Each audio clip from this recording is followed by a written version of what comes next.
নমস্কার বন্ধুরা, এই দেখো রথ আজকে। এই রথেতে দেখো আমার হাজব্যান্ড রথ সাজাচ্ছে, আমার ছেলের রথ।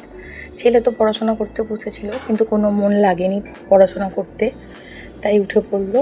উঠে দুজন মিলে রথ সাজাচ্ছে। আগের বছর আমাদের রথের এই চূড়াটা অন্যরকম ছিল, এবছর ওর বাবা অন্যরকম করেছে।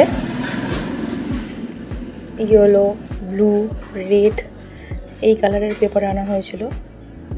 ওর বাবা সাজাচ্ছে। অনেকক্ষণ কাজ করেছে, অনেকক্ষণ খেটেছে, খাওয়া দাওয়া সমস্ত কিছু ছেড়ে দিয়ে অনেকক্ষণ খেটেছে এটার পেছনে। ছেলে রথ টানবে বলে কথা।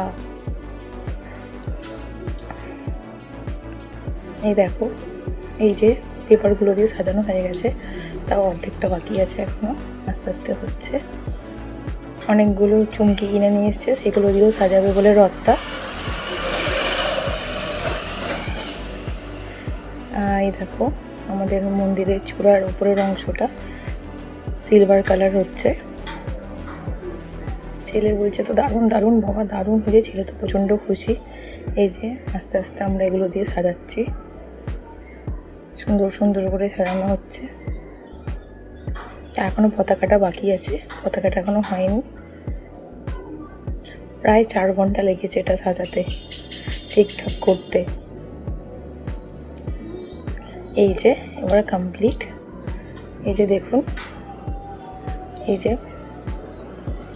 সামনেটা, এটা সাইড, কিন্তু আমাদের জগন্নাথ এবারে খুব ছোট হয়ে গেছে সাইজে।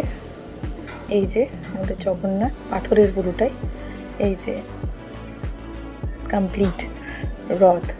আমাদের ছেলে দাদা এবার রথ টানবে, কিন্তু সারাদিন বৃষ্টি হচ্ছে।